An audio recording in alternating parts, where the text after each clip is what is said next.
What's up, everyone? Welcome back. It is another Wednesday night Mythic Conversations. And, when I look at this was kind of the cover that we had for tonight's show. So, of course, we're talking about Legacies of Mythoss. And that little tagline under there where it says, with special guest Eric Treadaway, I may have to just add him as like co-host of the show, because apparently he did. This is what we do on Wednesday nights now. And Eric just joins me every Wednesday because there's so much stuff to talk about. So without further ado, for the third week in a row, Eric, as I said, is going to join me because, Eric, we have something really exciting to finally reveal tonight. We finally get to talk about Legacies of Mythoss. We do indeed. Yeah, I mean, it's almost a year since we actually did the tease on this, which is hard to believe, but sure enough, though, scary. It's almost a year that everyone outside of the studio knew about this, but we go back even further because we started talking about this long before that. If we go back all the way to another episode of Mythic Conversations that you were on with me, when we were talking about Ashes of Agbendor, or I think it was even before that, where we were talking about how we weren't going to be doing All-Stars anymore. We talked about, how we had done the All-Stars voting over the years and reissues, and what purpose it had served early in the line. But now that so many of the parts have evolved, we really don't just want to reissue figures. We want to do updated versions. And we said all of that without saying Legacies of Mythoss. Like, that was the first actual very soft introduction to the idea that would become Legacies. So we were talking about this line all the way back then. And then, to your point, revealed at Legion's Con, or at Gcon last year, we revealed the long requested, figure people had wanted a reissue. But to that point, we didn't just want to reissue it. We wanted to redo it. We did Otho too. So tonight we actually get to see a full reveal on the Otho 2 figure. And 10 years people have been requesting this. He was one of the figures early on that was under-ordered, but as soon as it got in hand, became very popular. Tell us a little bit about kind of that history of Otho from that first Kickstarter, and how his kind of trajectory went from a bit of like an underdog, under-ordered character to the popularity he has today. I mean, you said it exactly correctly. He was one of the figures that were on the low side of the orders. And, he was not alone in that group. There were several. The numbers back then weren't close to what they are these days either, because we were just getting the line off the ground. So, there's like and Orn and Ignatius, or not Ignatius. No, it wasn't Ignatius. Yeah, like Ignatius, some of those types of characters. I was thinking Owain for a second, but Owain actually did all right. But some of those characters that for whatever reason they didn't show as well on in the photos, or like Ignatius and Orn, both, like, the paint job from the factory just had such a luster to it that when people got it in hand, they went crazy for it. And Otho was, he's just one of those characters that was a bit of a sleeper. Yep. But when people got him in hand, they really liked the character. And, he's a important character in the story. And, we've known that from the beginning. but that's something that's, to public facing is kind of nice. Owen. Wonderful to see Sir Owen in the chat tonight. You did, Owen. You did all right. You're still doing all right. Yeah. But so with that in mind, we also knew that we didn't want to just, at least at a point, we knew that we didn't just want to bring him back as a straight reissue. And, he's one that we kind of held in our back pocket a little bit because we knew we wanted to do something special with him. And, it kept getting pushed down a little bit, pushed a little bit out further. But, we knew the time was right. We had the parts that we needed to give him his due.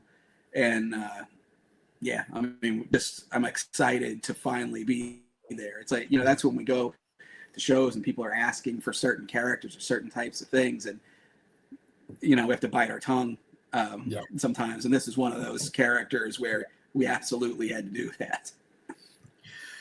So for those who were not, who didn't see the reveal or the teasers kind of we did at Gcon last year, we revealed the Reign of the Beasts wave, and then we came back and revealed a number of other things, including Legacies of Mythoss. What we said at that time was this line is a way for us to do new figures of iconic characters in our story in their classic looks. And, we've said reissues a few times, and, All Stars was always something where they were straight reissues of the Corn Boy saying, you guys need to quit sending me YouTube notifications and disturbing my vacations. Lord Elode, please enjoy that time off. Well deserved. No, but as I was saying, Legacies, it wasn't a straight reissue because we got to that point, as you were just mentioning, where take the night parts, for instance. The minute that you sculpted the bodies for the Necronominus wave and what has largely become known as the Valiant Knight body, it really made a lot of those original Knight bodies a little outdated, right? It's crazy to think about us having classic or vintage figures in our line, but 11 years in now, there really are some figures that they're wonderful in their classic looks, but to do a new release of it, we really wanted to put our best foot forward and use these new parts. And that's what Legacies was.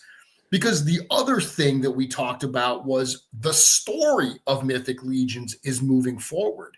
With the Rising Suns wave, we kind of ended our first major story arc, and we're still working on the books to get those out so people can read the story arcs. But the line itself is now moving into a second arc. So some characters won't make it. The characters that do make it will largely be changed, both personally and visually in some cases. So getting a chance to do the classic looks for these characters, the classic look for Otho, that was the idea behind the Legacies of Mythoss. And then this was the shot. This was that environment shot that Trevor took that we brought up on screen at Legions Con. Let's be honest, this would have been the biggest reveal at Legions Con had we not rolled Beathir out 20 minutes later. Yeah, for sure. I mean, that's because that's the two things that we, had most requested. It was Otho and it was a dragon. And so it was a big year last year for the studio. So although we didn't fully reveal Otho at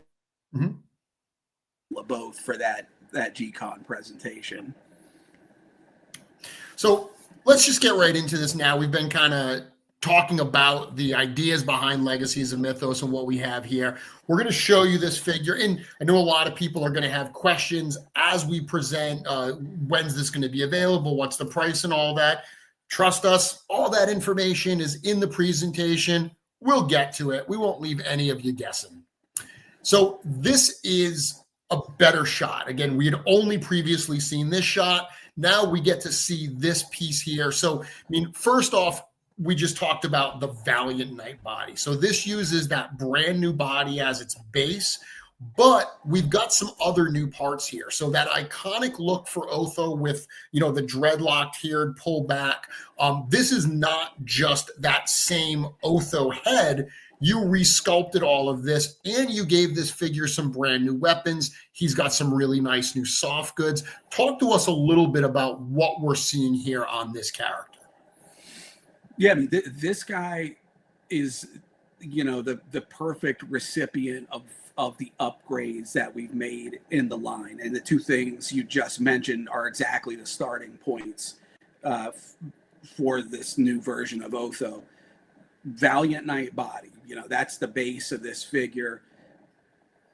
It was such a step forward for range of movement, detail. It really brought that kind of core knight body to a new level. And, going back to that first Kickstarter, that really was the, kind of the heart of the line as it was, initially developed, was that knight body. So, that's our starting point. Then, as we've been working with CJSM, we've been able to upgrade our soft goods to, an amazing level that, we started off, we were cutting out flat pieces of fabric with whole back. Now we've got full wired soft goods with, this has the gold trim on it, multiple pieces perfectly fitted. And so that was another thing, like I knew with Otho that we wanted to, when we got to this character, to upgrade the tunic and really take advantage of what we're able to do with the figure. Yeah. So those are like our, that was our starting points. Those are the upgrades. And then what do we do next? So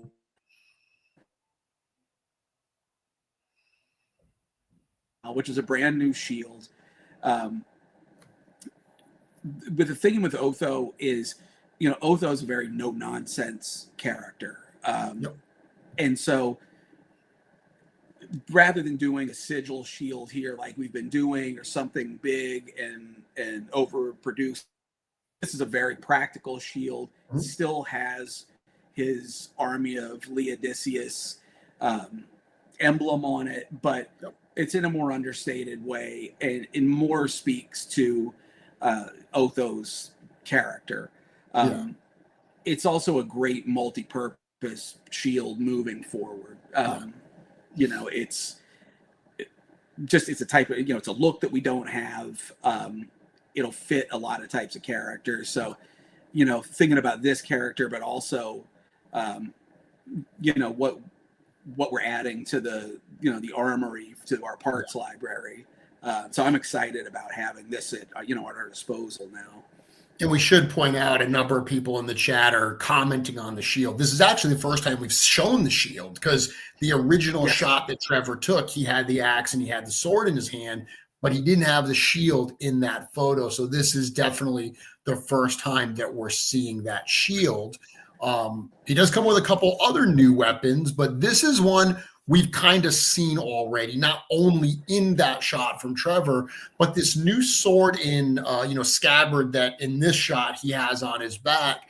That's something that was introduced or sculpted for the first time with Otho. We've seen it used again with both Sir Benegar in the Beathir set, and also with Commander Igraine in the Horror of Einsamel wave. But this one's a little bit different than both of those because of that pommel. So brand new sword as well that you can talk about.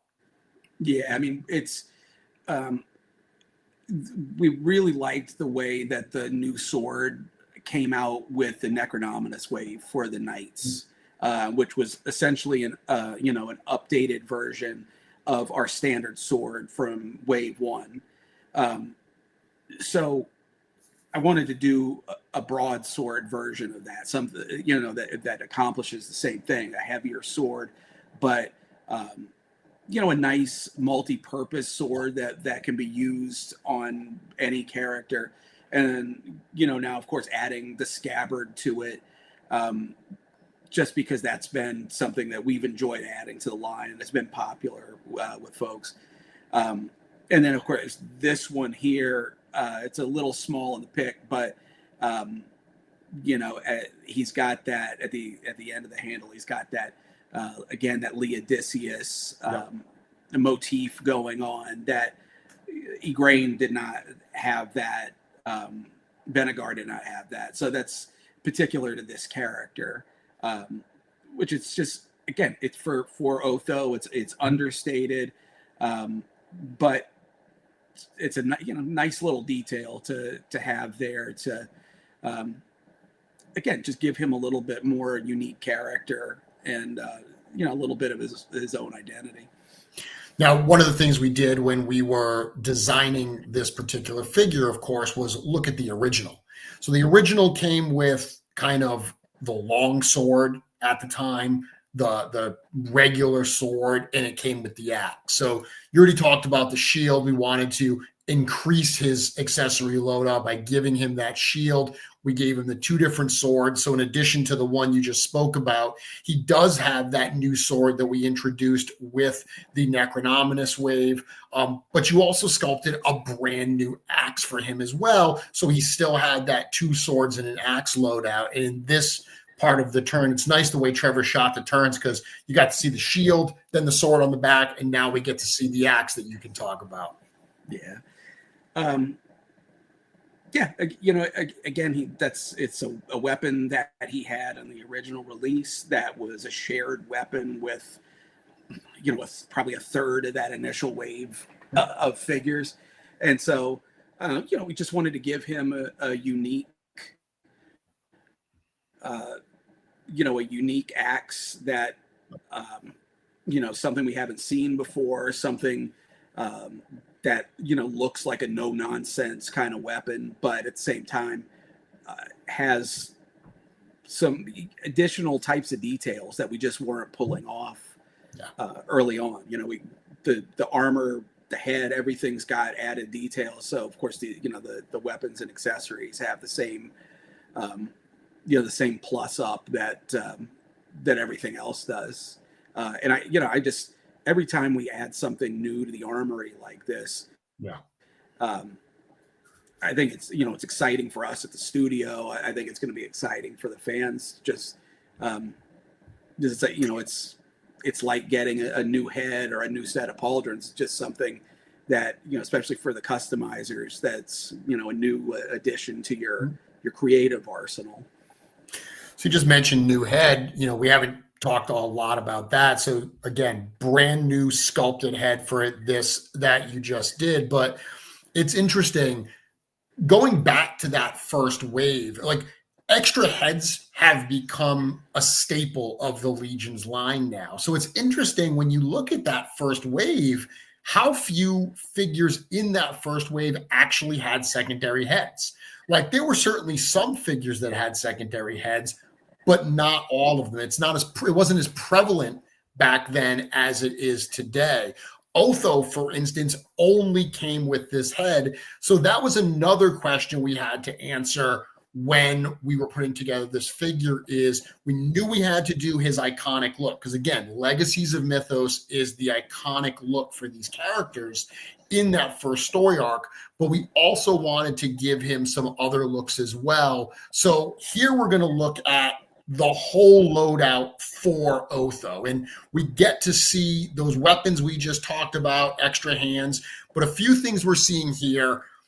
We do see that shield. It actually comes with the 2 different bosses. So that lion boss that you mentioned, I saw someone in the chat say, I would prefer to leave that as unique to Otho to identify his station. Well, great. That works because we're giving you a second boss with it anyway to make that shield a little more kind of standard. But look to the right of that photo, and we've got 2 new helmets with an Otho faceplate that goes in there. So let's talk about that a little bit. And we'll start with this helmet, which this helmet is kind of like, I think of this as like young Otho, because one thing we haven't seen or we didn't talk about is the dreadlocks on this figure. Actually, they plug in. So it does pop off. There is no port in the back of this for the dreads. So this would be Otho maybe before he had grown his hair out. a younger version of Otho from earlier in our story. But this mask, talk to us about that, because this is going to flip up visor with some of those like new faceplates that pop in there. Yeah. So, like you said, I think this is a great stand-in for a young Otho, like, you know, in his early years before he rises in status through the army of Odysseus. And it also serves as, if you want to make soldiers for Otho with a different faceplate at some point, it's a great starting point for something like that. I also like it too because it's nondescript enough where you know, it's a helmet that we can use with an Aetheron character, or you know, a evil character, whatever. Like it could serve a lot of purposes.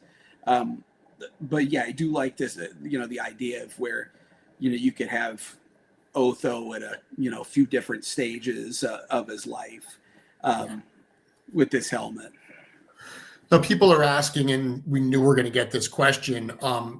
Obviously, when you sculpt these, you've got to stay true to the shape of the face and the shape of the helmet. And it's why certain faceplates don't work with other certain helmets. It's why the chainmail for Sir Elijah and Sir Enoch does not work with the faceplates for like Sir Andrew and Sir Adalric. Does this faceplate and helmet work with any of our existing faceplates? I don't believe so. I don't think so either. I like, but yes, that it's a, there's a lot of faceplates floating around these days between the various lines. So I did have to stop and think about that for a second. Yeah. So this doesn't work with any of our existing faceplates because the helmet is a different shape, but we've got some plans for the future. There are some things that will work with these faceplates in the future. Fair enough, right? Yeah, no, that's yeah. I mean, we wouldn't, you know, create this and then leave people hanging like that. And by the way, when we say they don't work with the faceplates, we're talking about simple, just pop it out, pop it in. Anybody that's got customizing skills can absolutely make these things work. If you're going to do any kind of trimming or modifying, you can literally make any of them fit anything. We're talking about out of the box compatibility. Okay.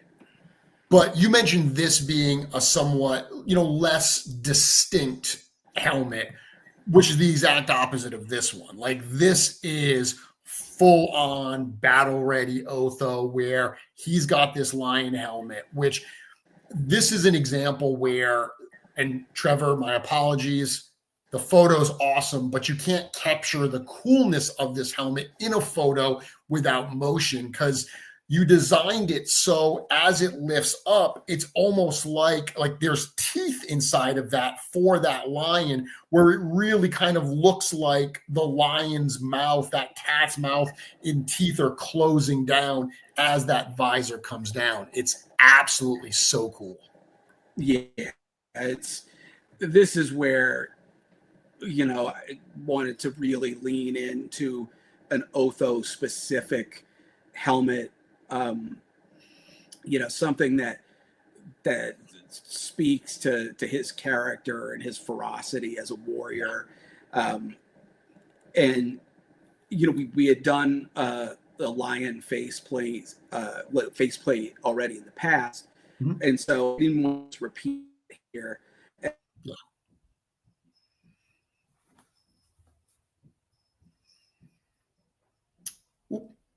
think we might have lost you there. Oh, there we go. You're back. But when it's closed, the teeth are, you know, together. It looks more like it's you know, like it's growling look. But yes, as that opens up, the mouth opens, the lower jaw is at his chin, and then it lifts up and then reveals his face. And then we identified that the other helmet doesn't have a spot to plug the dreadlocks in. This one actually does. So you can put that in the back of his helmet here. another shot that shows the full loadout without the figurine, just more of the accessory shot. So you can see a little bit more of a close up of those two different helmets that you can pop that faceplate in, and it actually closes up. Again, you get to see the extra hands, both swords, the axe and the shield here. Of course, removable pauldrons, once again, for that full loadout. I mean, I love how this really feels like that Otho character. You know, I've had the privilege of being able to write Otho. He is a major character in our story. He's a character that probably I wrote about as much about Otho in that first storybook as any other character in our story. So he is very important. And I love how this feels like an upgrade of that original while still honoring the original. And I'm curious, I know you love creating new things. I know you love starting from scratch and sculpting brand new characters and creatures, but going back to a character like this that feels, I mean, it is familiar, someone you've worked on before. Talk to us a little bit about how you approach that kind of a project and you know what it means to you to get another shot at a character like Otho. I love doing that. You know, you are right. I do love making up, you know, brand new characters, brand new sculptures, figures. But there is, especially after enough time has passed, it's always been fun to go back to something, you know, that a years old project and revisit it, and you know, kind of it's almost, you know, a bit of like a just like an exercise in like, you know, what would I do with this now compared to then. No. But you know, as I mentioned, in this case, it's also you know, it's also a lot about taking advantage of our capabilities now compared to where we were in the past. Yeah. But you know, I used to do this when I was a kid. Like, you know, I would go back to a drawing that I had done years earlier and redo it the last time I drew it or whatever. And I think it's just, you know, you look at artists, creators, and it's not an uncommon thing to see people want to go back and revisit. And, you know, here, that's really a lot of what this line is about, because, you know, even if we're moving forward with story and, you know, even just as long as we've been telling the story, we've been telling it for over 10 years, and these figures have been out for over 10 years. So it's a great way to be able to go back and still play with these characters that, you know, we introduced so long ago now, while still moving, you know, our characters' stories forward and our world's story forward. For sure.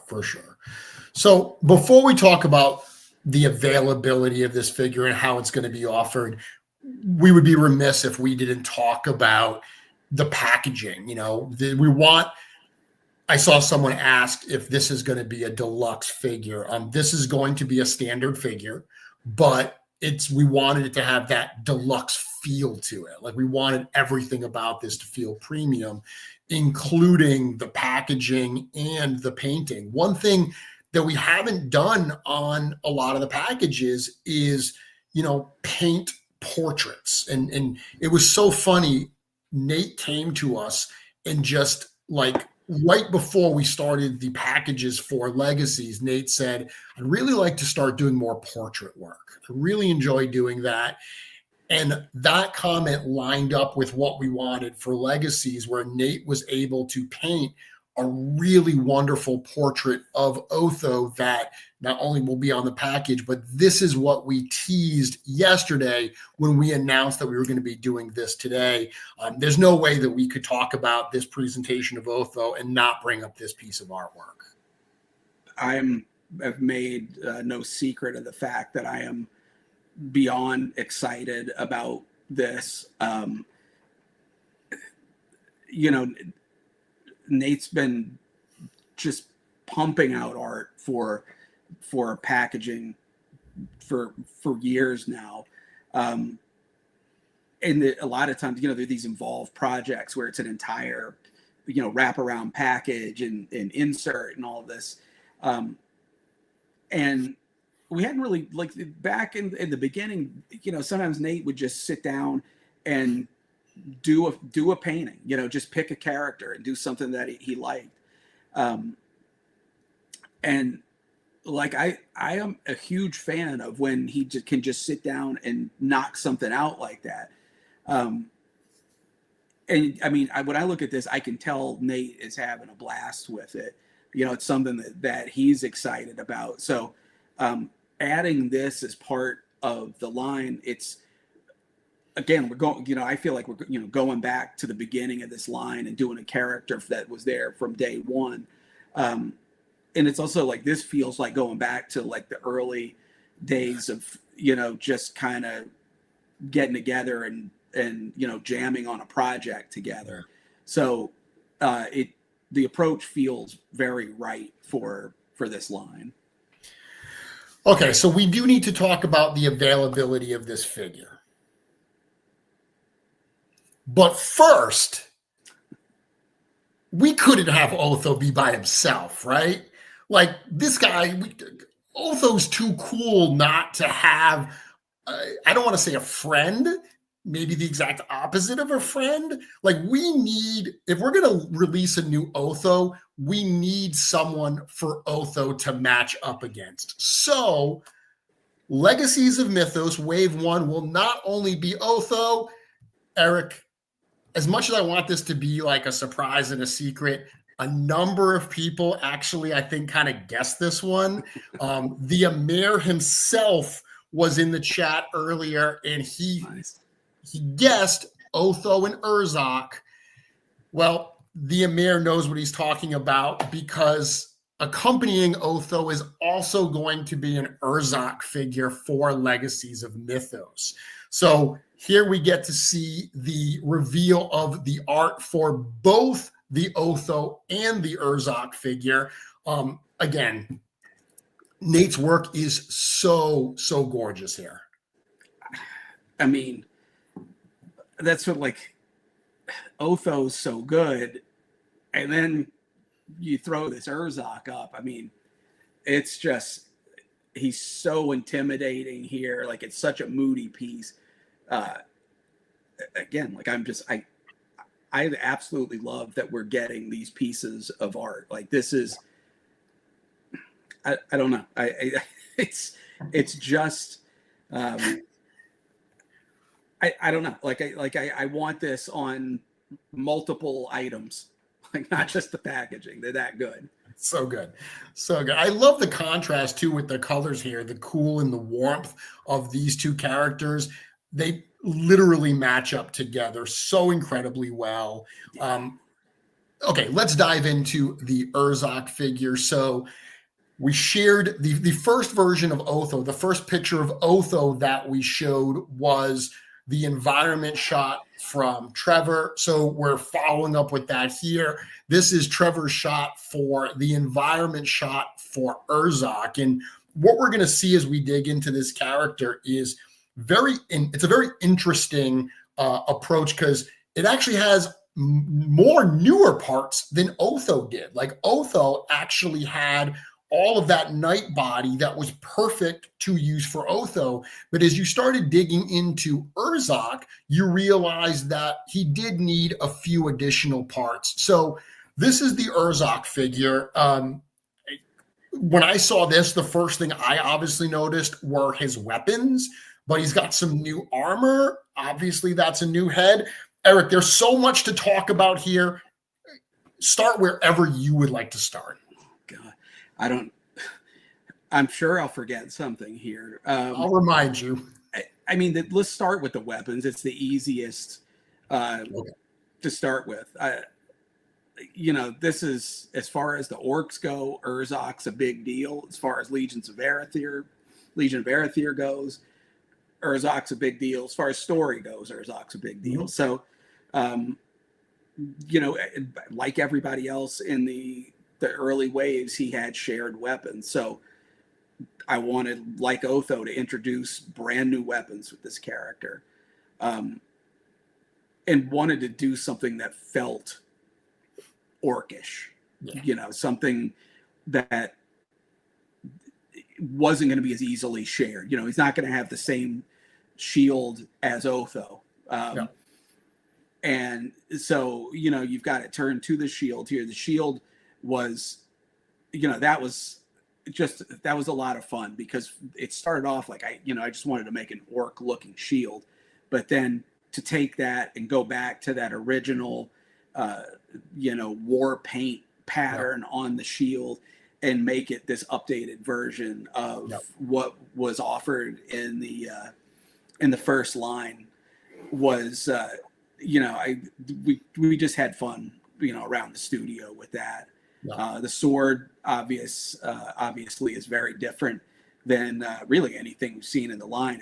It more matches the orc armor scheme, very just brutal and deadly looking. I remember in the book, it talks about his sword just being this like pitted, like a blade that has so much wear to it, but it's razor sharp. And Urzokk is so strong that when he wields it and he just cleaves something with it, he'll just cleave characters in half. So I remember when we were talking about it, mentioning that was kind of like how I had envisioned it. And then when I saw how you actually rendered his sword, it was amazingly what was in my head without me even knowing that's what was in my head. But I had a bunch of words that were describing it, but I didn't have a picture until I saw it here. And I was like, that's it. That's the sword.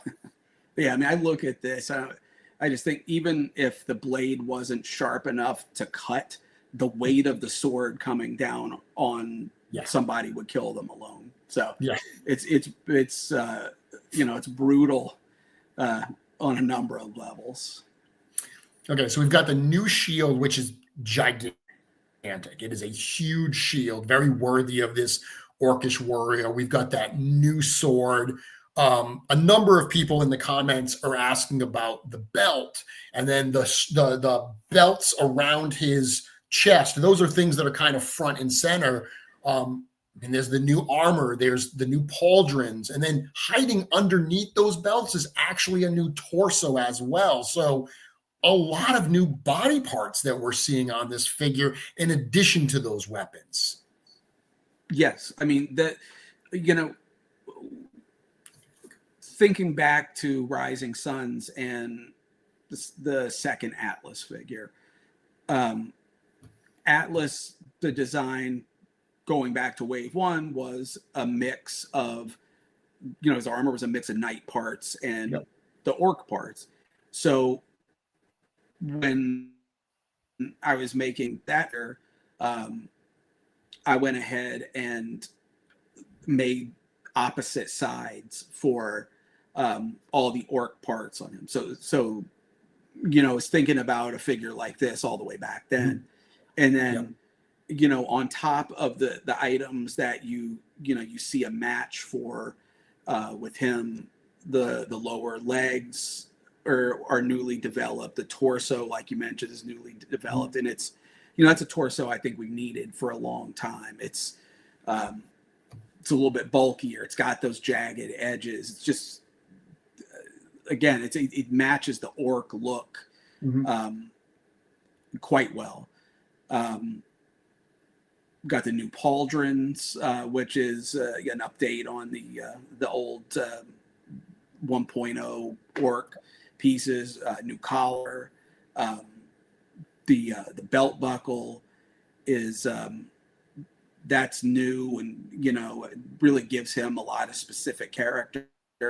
The loincloth underneath it is new, which is again kind of an update on one of our original loincloth pieces, but here with more detail and the shape a little different. So it just, while updating that piece, it also brings some variety to the line. And then of course the head is a brand new take on that original head, which uh, we've got some expression on the heads now, which we've done some other orcs over the years, with beards or helmets or whatever, but just for this kind of base orc head, you're getting multiple expressions Yeah. on that. Yeah. So, and we're going to look at the heads in a moment, but we'll look at the heads in a moment. But I know, like, you keep using the word like updates, and I love that because, like, I love those original figures. I look at Urzokk has always been my favorite orc figure since the very beginning, since the first wave. I've really loved Urzokk. I loved his colors, just everything about him. And to see this in, like, those shoulder pauldrons feel very familiar because they are an evolution from what came on those series 1, but they're sharper. They're more in line with what we're doing today. So for me, I'm here in the role of, working for Four Horsemen Studios, but I'm still a super fan. So I'm incredibly excited for this from that perspective. And this very much feels like something that's both new and familiar at the same time, which once again is the exact thing that we're trying to do with Legacies of Mythoss. So absolutely love this. Yeah. So you did mention the heads. Do you want to talk a little bit about those? Yeah, and actually, before you get to that, one thing that you saying that I didn't even mention here, because there's so much going on with the figure. One of the updates with this one that is the same as Otho is underneath all of these new adornments and spiky armor pieces and everything. It is a Valiant Knight body at its core, so it has all of the the bigger range of motion that comes along with that figure too. So even aside from the aesthetics of the figure, from a functional standpoint, it's also a step up as well. So I went ahead for a second on a slide, and we got people saying axe and it's another head and open mouth sculpt. So people saw what was next. So let's talk about that. So the weapon we didn't see in those original shots, again, the original Urzokk came with a sword, a shield, and an axe. So once again, we wanted to be, we wanted to honor that original figure. So we did the 3 different weapons as well. Now, the original Urzokk did come with 2 heads, but it came with the same sculpture, one of them with the face paint and one of them without. And I remember at the time, it was kind of, because it was early in the line, so there wasn't a lot of like generic orcs, and it was like, well, Urzokk has the face paint, but we'll do one without for people that just want a plain orc to kind of fill that trope. Clearly the line has done many orcs over the years, over the decade plus that it's been out. So this really does get to be Urzokk. But to your point, we get 3 different heads. We'd seen the gritted teeth one already in those first shots and in the environment. We've got that open mouth kind of war cry. And then we've got what I call the stoic head that's on him right now. Yeah, that one is, I guess, like the true update to the original figure.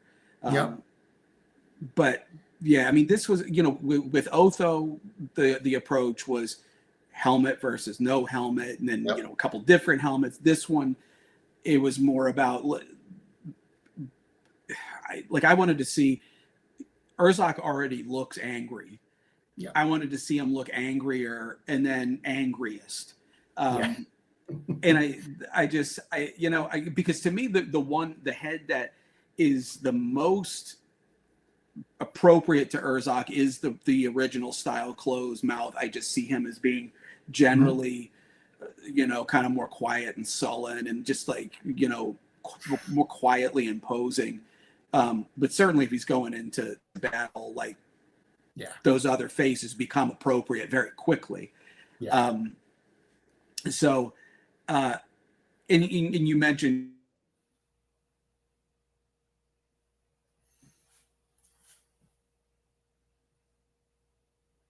I think we might have lost you there. Back?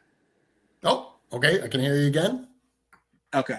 But yeah, here we just wanted to we were fully committed. This is Urzokk. It's Urzokk and his war paint. All the way with this one. So you mentioned that stoic looking head is kind of, your vision of the main head. This isn't the first time we've seen that head. Like, we have seen that head before. We saw it last week. So there was a big debate in the community this week because we very intentionally did not call out on the show last week when we introduced the Legion's Armory experience for Legion's Con. We showed this photo of one of the builds. This is one of the pre-builds, but that head is available as one of the options in the experience as well. And, we made it a point, you, myself, and Joe, not to point out that this was a new head, but this is indeed a brand new head. This is that same kind of stoic orc head that comes on the new Urzokk figure. So we gave people a little tease of this figure last week just for fun. And then as the debate was going on in the cabal and in the community this week, I made it a point not to comment on any of those posts. Yeah, that alone should have told people. Yeah, that's a good point. Yeah, I mean, I looking at this too. It's just cool to see. This head almost looks like a completely different sculpture with it does. the different color without the war paint and all that. So it's a versatile head. Yeah. I always just thinking about what the collectors and what the customizers are going to do when they get these items in their hands. And I think this is one that, and this entire set of heads is one that people are going to be able to do some cool things with. Well, I think that was, it's a credit to what the studio, and specifically what the painters are able to do.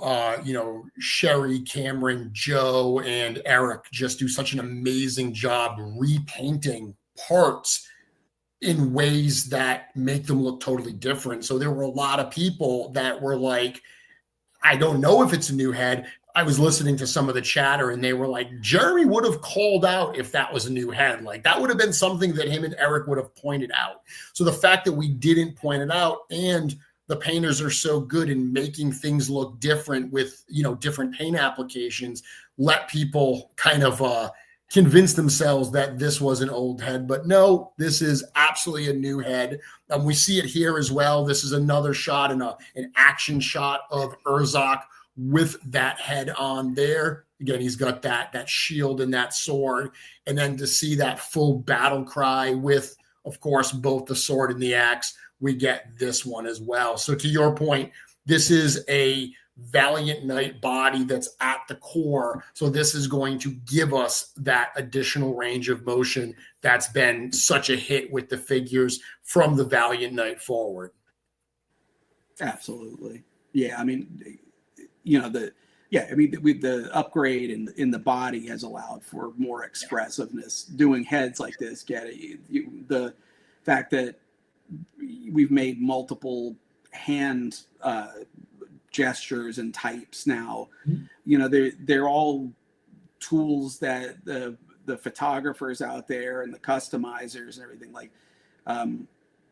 can just do so much more with these figures to make them their own and to make them emote and more, just more exciting on the shelf or in a photograph. Someone's asking if the torso is the Valiant Knight. No, actually, it's a brand new torso. It's got the same kind of Valiant Knight, posability to it, but it is a brand new torso debuting here on this Legacies of Mythoss Urzokk figure. We get to see, again, the accessory shot. So better look at, the shield, the sword, and the axe. Absolutely love those weapons. And again, we talked a lot about the design aesthetic that went into the sword. That's carried through, certainly not only on the shield, but you see that on the axe as well. For sure. Yeah. Yeah. And full loadout here. We didn't, once again. Go ahead. We didn't talk much about the axe, but again, the axe is very similar to what we did with Otho. Just he had an axe in the original line, but we wanted to give him an axe that was more of an orc axe, an Urzokk axe. So these two complement each other well in the accessory department. Well, and again, it's also, the nature of making toys, early on with that first Kickstarter wave, even though Legions from the beginning was built on a shared parts library. And early on, it had to be more shared than it is today because of the size of the line and the size of the company. And, we've been very clear that as the community has grown and the fans continue to support these in amazing ways, we're able to really take that success and reinvest in the line to do things like this. But not that these weapons won't get reused. They certainly will get reused, but exciting for a presentation like this with two brand new figures that we're able to give them really original kind of loadouts that work well for them as characters, as opposed to them, getting the exact same axe. The original Otho and Urzokk had the exact same axe. Well, that's what I like about these 2.0s, and part of the way I think about these characters is if we were putting them into a comic or a cartoon or a movie or whatever it might be. Early on, if you took the color off of the figures, in the first wave, you may have had 7 figures that would look exactly the same, except with maybe a different head. And we were able to push all that to the limit. But now I think about it from the standpoint of, if, say, whatever media it is, Otho and Urzokk, you put the two of them in, they look like Otho and Urzokk, no matter how you slice it. Atlas 2, Gideon 2, Artemis 2, other characters that are in between, if they later get some of those pieces, that's fine. But it's, this is an opportunity for us to build out our core characters in a way that, we've dreamed of doing for a long time now.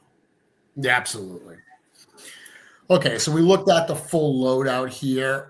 This is what we've got for this wave. So these are the two characters we're going to get. We're going to get Otho and Urzokk. Now, we do want to talk about the availability, how these are going to be offered. And this was another challenge that we had to figure out for this, because we really have two kinds of models that we use. We've got the in-stock model that we use for things like Figure Obscura. We've got the pre-order model that we use for, our main lines, Mythic Legions, Cosmic Legions, and so forth. And it's so tough because there's benefits to both of them. Obviously, this company really, especially at those earliest stages where we needed to know how many to produce. We couldn't just guess at how many to make and hope we were right. We had to have that pre-order model going in so we knew what to produce. But over the last few years, we've really leaned into the in-stock stuff. And again, I mentioned Figure Obscura. That wonder of being able to get something, to place an order and get it in hand a very short time later, that immediate gratification is amazing. The downside to the in-stock model is we always see people when we do an in-stock sale that someone's like, oh my God, this is the worst weekend for me. I just got hit with a car repair. I just paid this, or there's so many different aspects to why the in-stock model is a challenge, including it's hard to make it available through our retail partners. So right out of the gate, we said, are we going to do this as in-stock or as pre-order? And the decision that we came to was, we're going to do both. We're going to do this as in-stock items and as pre-order items. So here's how this is going to be offered. On Monday, September 15th, which is literally next Monday, these are going to be available as in-stock items at Store Horseman. Now, these are going to be available in the in-stock sale as a set. They're individually boxed. They're not together in a 2-pack. They're individually boxed. But because we made an equal amount of both, we're going to sell them together so we can make sure that we sell them in equal numbers. they're going to be $110 for the set. So they're $55 a piece, which is the price of a standard figure. We mentioned these both come in as standards. They're going to be limited to 2 sets per person for the first 24 hours. If any are available after that 24-hour period, which of course would be Tuesday the 16th at 11 a.m. Eastern time, then we will lift the limits. So your first opportunity to get these as an in-stock item is going to be on Monday. Now, I know a lot of people have been asking lately, are these going to be available at Legions Con? These will not be available at Legions Con. Our plan is to sell all of this inventory online, and it is a limited inventory. We didn't make a crazy number. We made a good amount for this first sale drop. Once that first sale drop sells out, on Friday, September 19th, which is next Friday, these will be available as pre-order items. No different. There's nothing different about the first run versus the second. Both of them are the same exact figures. This is our way of hopefully serving both audiences. Like if someone has the funds to buy this right now, they get that immediate gratification. But if for whatever reason they need a little more time, we will do this as a pre-order. The other thing is in the pre-order, they'll be available individually. You don't have to buy them. So if you want to stock up on a lot of Urzokks, for instance, to build out a whole army of orcs, you can totally do that in the in-stock sale. You can order as many of those characters as you want. The pre-order will run from September 19th at 11 a.m. Eastern until October 5th at 11 p.m. Eastern time. And again, and that they will be $55 each. So I'm really excited for this, Eric, because this is something we've wanted to do for a while. You know, I mean, I just talked through the whole scenario, but we love the immediate gratification of in stock, but it comes with limitations. We love being able to do pre-orders and work with our retail partners. And I should mention that as well. These will go to retailers at a later date. They'll be a little more expensive, like is typical, but these will be available through retailers as well. If for whatever reason, someone really wants to buy it through one of their preferred retailers. We love our retailers. Happy to be able to support them as well with this. So this sale is very much a best of both worlds. And people are asking when these will ship. So the in-stock ones will start shipping pretty much immediately. And the other nice thing about this pre-order is these are done and ready to go as figures. So we don't have all this wait for tooling. Our goal with these is something similar to what we had with Graveyard Skeletons last year. Graveyard Skeletons, we did a pre-order in October. It actually ended on October 31st on Halloween, and they were shipping from our factory in January. So it was only a couple months. This might not be quite that fast because these are more complex figures to produce than those skeletons were. But our goal is that early next year, these will be on a boat from China, shipping to our warehouses so we can fulfill. So you get them now, the ones that are available in stock. The pre-order ones will come early next year to hopefully help people, with their kind of purchasing needs right now. A lot of people are very excited about the in-stock option. I am too. I think you said best of both worlds. I mean, this is the best of all worlds. I think in this one, because like you said, you're getting the immediate gratification. There's the opportunity to come back and pre-order. Retailers are involved with it. And there was a lot of thought into how to offer this, this particular project up, because we do love the immediacy and excitement of Figura. We do love the ability for people to have an extended period of time to get their product. One of our biggest reservations with this one was, especially knowing that Otho was in this line, if we were to do a straight Figura style drop, mm-hmm. we would have had to guess the number of figures. Yep. If we would have under ordered and, done Otho dirty again, like we would have never lived it down. We couldn't do that. And it's, Otho is the example, but Urzokk is a 1 point or wave 1 figure that people have been asking for forever too, and so that's going to be the nature of legacies. Yep. It's going to be figures that are desired, that people haven't had a chance to get in a long time. So, and even that retailers haven't had in a long time. So yeah, I'm excited about this because we do get that initial burst of excitement. I like the fact, like you had mentioned, even with a pre-order, it's not an 8-figure, 9-figure wave that has to be developed. This is something that we've already developed. Once we get that number, the order goes into the factory and they hit the ground running with this. So even on the pre-order end of it, it's a great scenario. Yeah, I mean, being able to shorten those windows is something we consistently try to work on.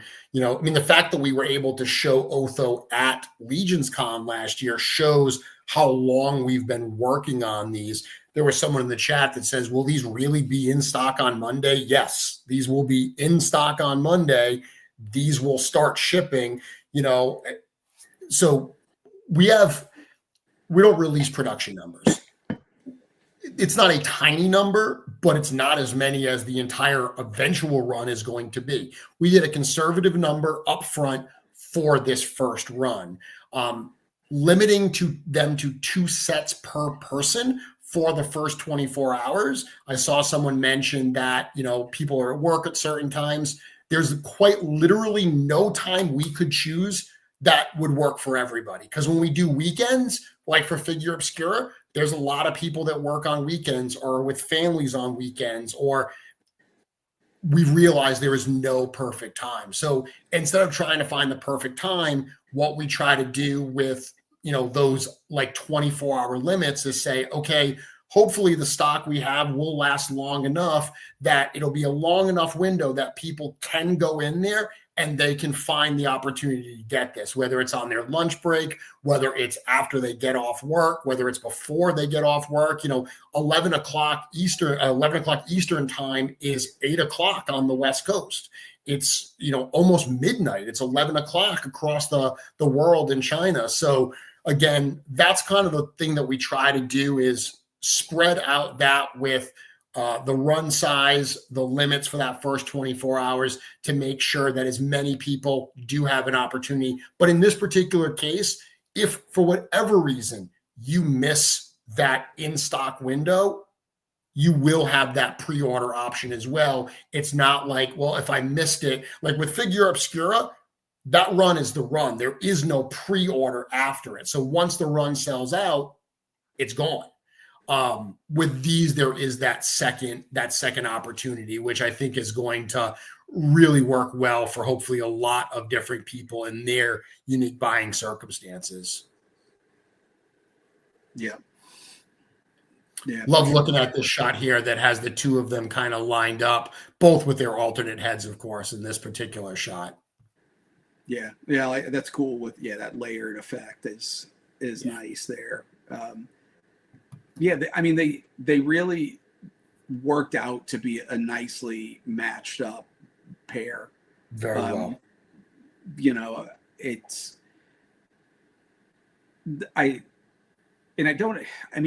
don't even like it wasn't completely planned out to the point where it was like, Urzokk would be the absolute best match for Otho. But, as the two of them were developed, they just really started to complement each other well. Like, like I mentioned, even, in the original line, you had a shield, you had an axe, you had a sword with each. And this just goes to show, like, we had one shield back then. Here you got these two shields that are so different, but they're very much like the opposite sides of a coin, kind of a matchup here. Yeah, for sure. Well, it's interesting because Otho and Urzokk, they do go back to wave 1, and they're there's only a few figures left in that first wave that haven't either been redone or reissued. Like, there's a couple characters like Gideon. So Sir Gideon was reissued in All-Stars 1 which at this point almost doesn't count, right? All Stars 1 was also so long ago that those reissues they're almost as old as 1.0. But then we also did Gideon 2 in the Necronominus wave. But Otho and Urzokk were two of those figures that fans had clamored for a long, long time. They were ripe to do, updated versions of. And like you said, they're both important characters in our story.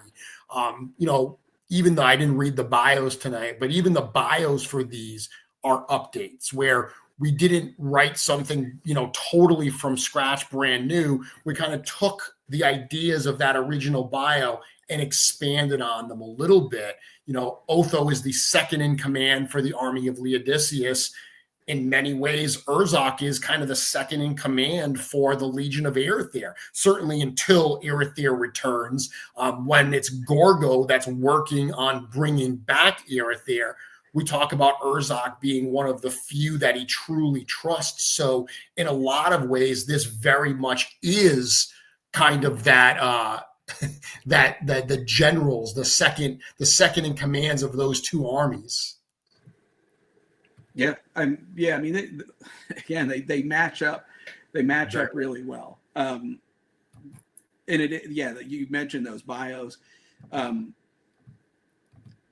That's even like from my standpoint, that's fun to look at as well, because it's like so many of the seeds of the story were planted at the very beginning of the line, but we've added so many characters and added so many bios, so the story has grown even before people read the book. There's just been so much of the world built out since those early days. And so in one way, these bios harken back to those original bios, but they account for that growth in the world that we've all seen at this point. We had a couple people ask me to read them, so we've got a few minutes, so I might as well do so. So the Otho bio is known as the greatest warrior in the army of Leodicius. Otho is the second in command to Leandor's king, Attila Leosair.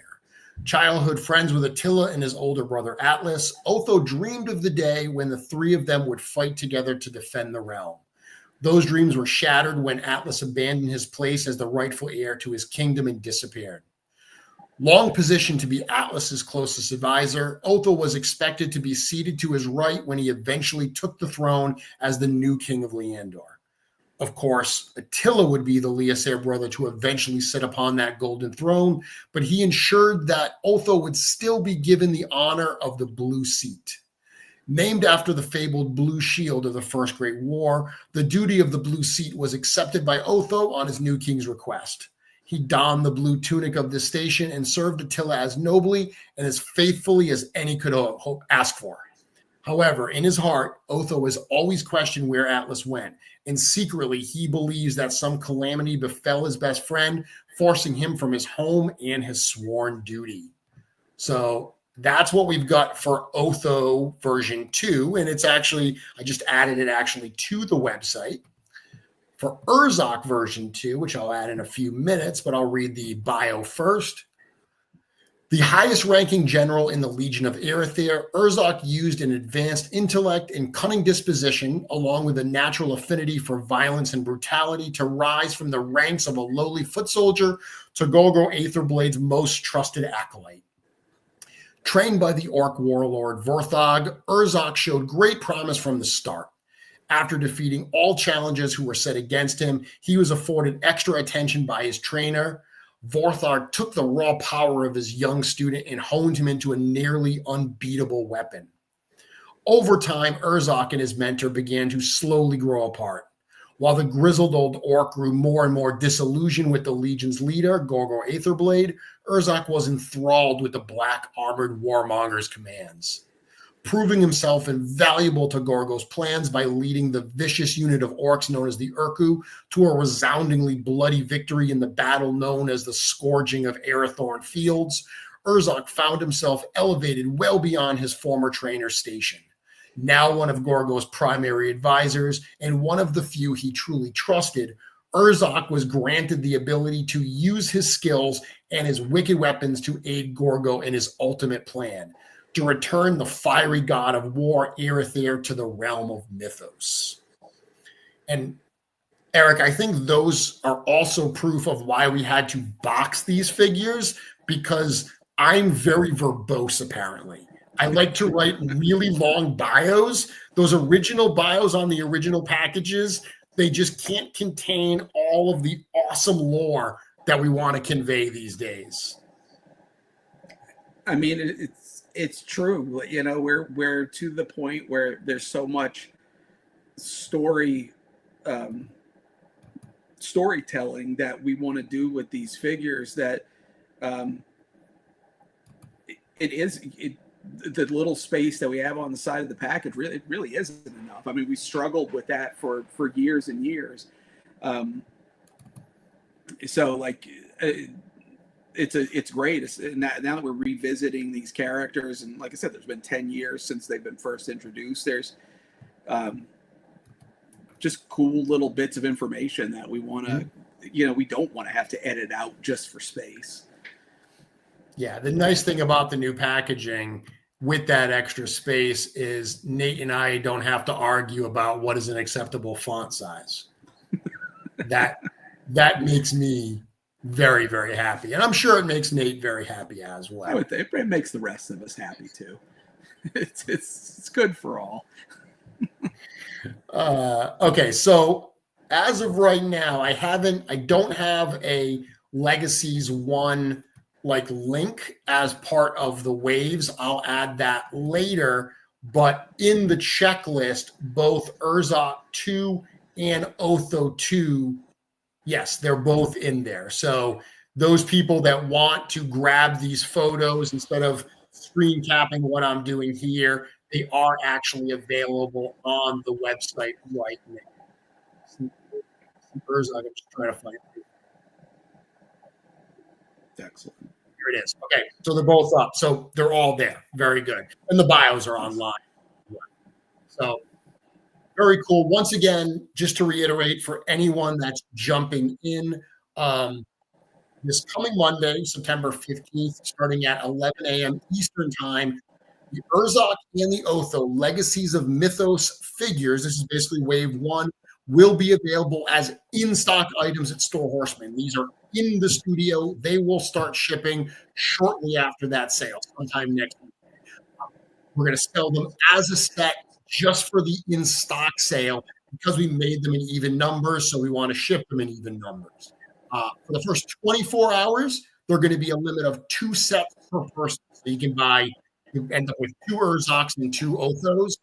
If there are any left after that 24-hour span, we will lift the limits and you can buy as many as you want. Following that in-stock sale on Friday, September 19th, also starting at 11 a.m. Eastern Time, but stretching until, I think I said October there, September 19th, stretching to October 5th. We're going to do these as a pre-order where they will be available individually, no purchase limits, $55 each. These will not be, even though we do have some in stock, we are going to sell all of the in-stock ones as part of that first sale drop. These are not things we will be bringing to LegionsCon with us. You know, sad size, everyone wants them at LegionsCon. Trust us, we'll get you plenty of other cool stuff to buy at LegionsCon. Yeah, no shortage. No shortage of cool stuff. So with that, let's look and see if there are any questions. Did you see any questions by any chance that popped up while I was rambling that you wanted to answer? I starred one there. You had a couple as well. Yeah, I think I answered most of my starred ones. So did you star one? Yeah, yeah, the one from Simon. Okay. No, look at that. I'm doing. I know. Look at you running the show. I'm not even needed here anymore. Yeah, I pulled this one up. I just thought this was an interesting a question. Yeah. I thought a good question.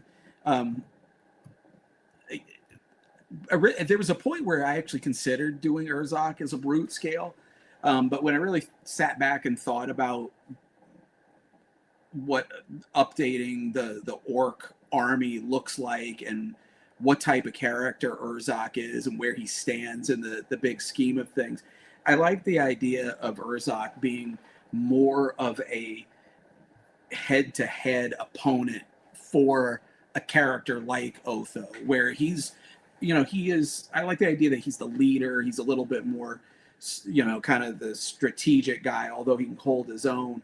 And then we've, there are other orcs that, we've introduced an orc at a brute scale before. And so it leaves open the opportunity to do, to do some of these like larger scale, like more ferocious, kind of more strictly suited for battle type characters. So I like that question though, because it did cross my mind. I did consider it at one point, but I just didn't think it fit the character the way that the way that we're telling the story and just how he fits in the bigger world. Yeah, for sure. I do see people asking to see the packaging. We're going to hold off on the packaging. We're going to let people enjoy that when they get it in hand. Do you have plans for any future Legacies figures? Should we just say yes? Yeah. Yes, we do. I mean, this is certainly, the beginning of an ongoing line. As you can see here, this does not follow the pattern of the core Mythic Legions line. It's a small wave. We've got this hybrid in stock pre-order model. So it is something that you're gonna see more of. Like I would love to see this line go for 10 years because 10 years from now, a figure that we're releasing this year is going to be eligible for a Legacies treatment. So it's just another track that we can travel on with Mythic.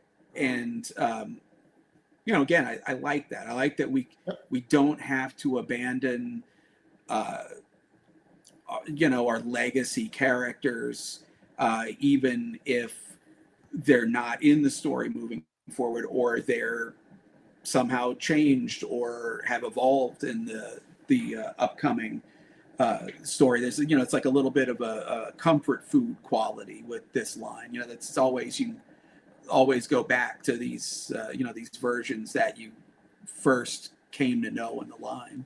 Yeah. So I do have a couple questions here that came in I think are good questions. Articulated Times, who is one of our approved retailers, said, will retailers get a chance to offer these? We did mention that's one of the benefits of doing both the in-stock model and pre-order. When we do in-stock, we can't offer it through retailers because we have to make them up front. This model of both in-stock and pre-order will allow us to offer it through retailers. So yes, these will be available from retailers at a slightly later date. Someone asked, how often will these legacy figures be dropping? Are you going to be sprinkled throughout the year like Figura?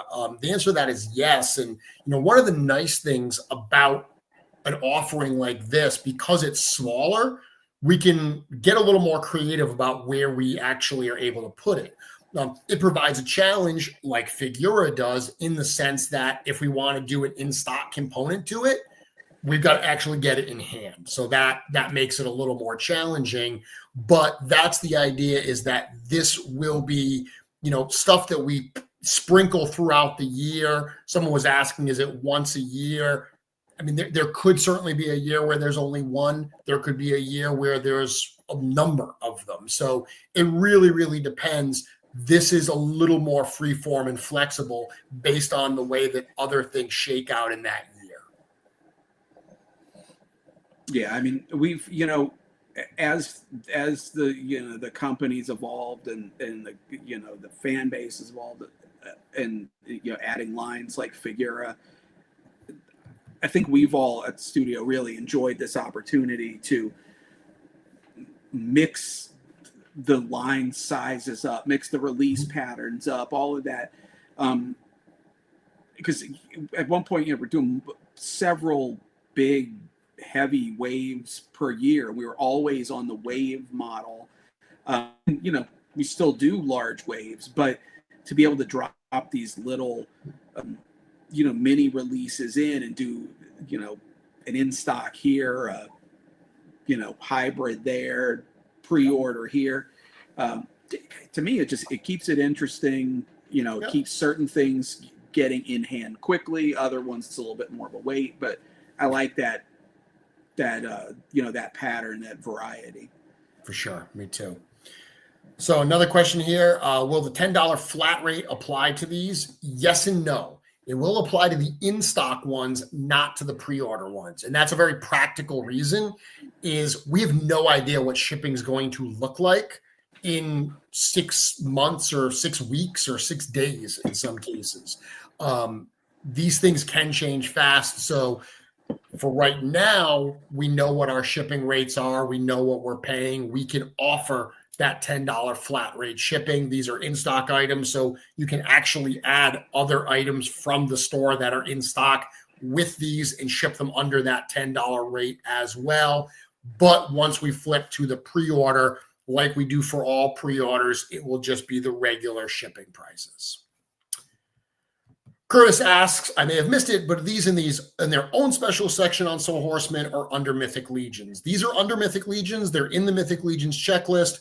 This Legacies wave will be listed as one of the waves. These are part of Mythic Legions. There's no kind of gray area for that. These are very much part of our story.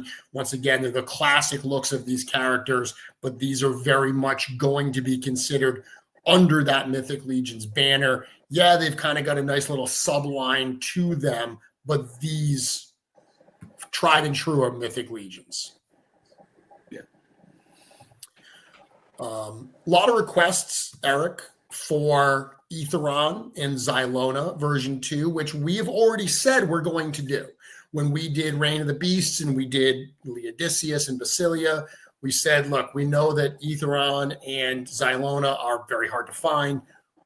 We are going to do version 2s. Will they end up in Legacies or will they be something else? Well, that's for us to reveal in the future, but it's certainly there seems to be a vocal demand for them because I've seen a number of those comments in the chat tonight. Yeah, I mean, I want to see them as well. Like everything else that's happened in this line, like it will be the right time. It's going to make sense on a number of levels. To me, we knew for a long time what this first wave was going to be.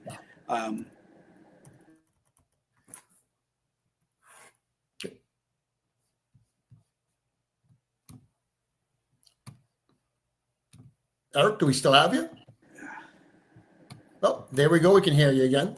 Okay. Yeah, I mean, it's going to be the right time, right place, but certainly very, very much on our radar. Yeah, for sure. So I took my screen off sharing for a moment just because I'm putting together a quick slide here. One of the slides that I didn't do, I did a side-by-side of the two characters, but I neglected to, actually show the full kind of builds, like the full loadout picture side by side. And the full loadouts are some of my favorite shots because they really, I think, do show everything that you get in a really good way. So this is what the full loadouts of both of them side by side. So this, On Monday, if you go and you buy a set of these, or if you max out and you get your 2 sets, and that first 24 hours, this is what you're going to get in those packages. Yeah. Good looking pair of figures there, Eric. It's a solid loadout on these. Yeah. I mean, it's interesting because I'm looking at them, and there's more on the floor with Otho there, but all of Urzokk's new parts are attached to the figure. Yep. But yeah, I mean, you can see that the size of that Urzokk shield. When you see them kind of side by side, you see how massive that thing is. But yeah, I mean, I'm excited about this stuff. Like, it's again, like we talked about earlier, going back to these characters that were created so long ago now, and giving them the updated treatment and for sure the individual design that I've always wanted to do. It's cool to be sharing this stuff now.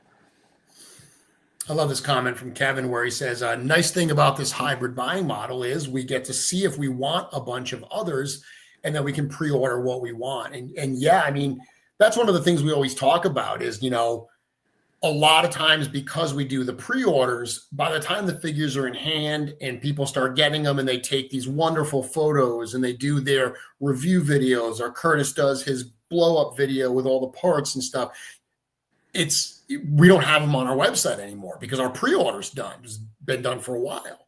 So the nice thing here is that once this first round are going to get in people's hands, and you're going to see all of those photos and those reviews and everything, you're going to have that opportunity to say, oh, okay, I want others. And, it's not like the pre-order is done, but you're still going to get the benefit of that pre-order filling much, much faster than some of our big waves take us. So with that, Eric, we are at 8:57. Do you have any last minute comments for anything? Anybody, any last things you want to point out before we move on? I got a few little pieces of news to make people aware of before we call it an evening. I think just now that this is revealed, everybody is kind of sees what the deal is with this line, and kind of what the potential is. All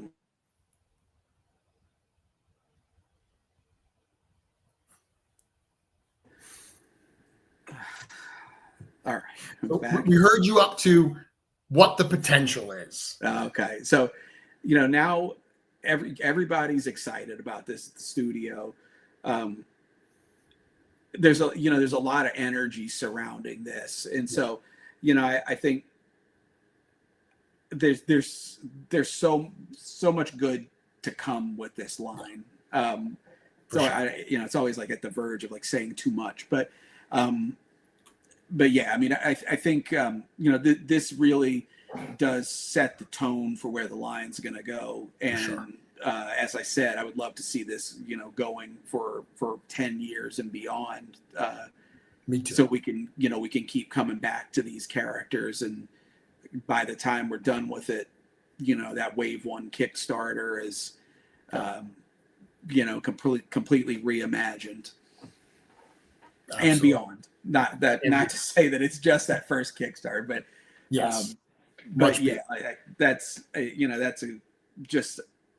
A cool thing to think about, and just imagine what the future is going to look like with that. Yeah, and it's worth pointing out that these figures are both from that first Kickstarter wave.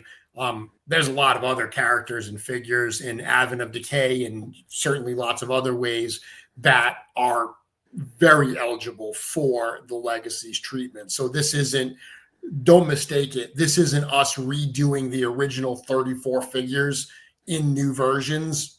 This is major characters. There are some others from that first wave that may get the treatment. There are certainly some that will not. So this is going to keep you guessing. It's kind of like Figure Obscura in that sense, where you really never know which characters you're going to get in this, and that as well keeps it pretty exciting. Yeah, there's a little bit of Figura.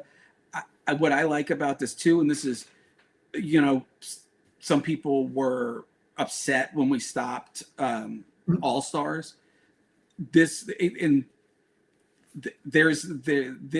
the, you know, the new All Stars in a way. So, you know, I would imagine at some point, you know, we see people campaigning. You know, it's not a straight up vote on this, just partially just due to logistics, but you know, I've seen some names come up that are just interesting to see come up, because they're not necessarily what I would expect to see requests for, you know, early on in the process. But it's cool though. You know, that's the sort of thing that'll inspire an offbeat pick from time to time. So I love it. Yep. So with that, I did see a couple comments, people asking about the book. First 10 years is at the printer now. The Rise of the Dark Four is with the artists. They're finishing up some of their art stuff, so we can hopefully get that solicited to you sometime next year. That's the book updates. But the last few news updates I have for you before we call it an evening.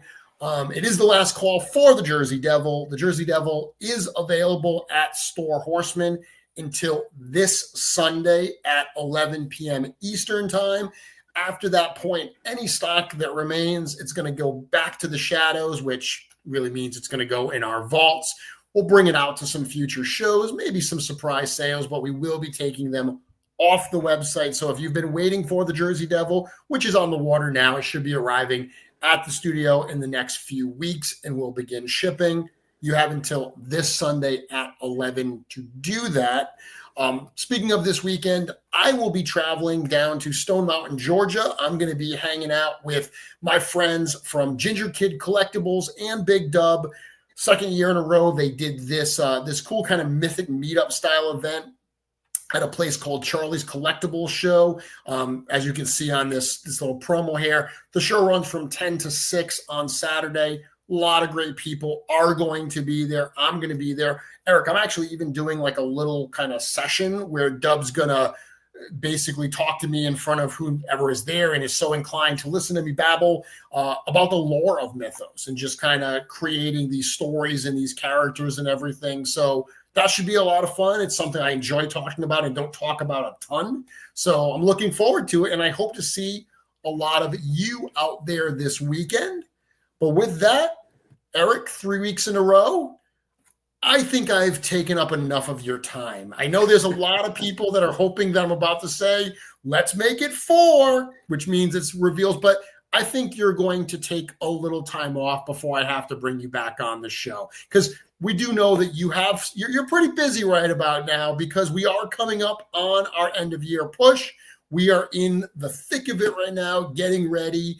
As amazing as years we have, we still have some more things to show people. And this is going to be an epic end to an already epic year. I genuinely cannot wait to see everyone at Gcon this year and at Legions Con. Yeah, I mean, it's such a highlight for us every year. And, you know, this year is absolutely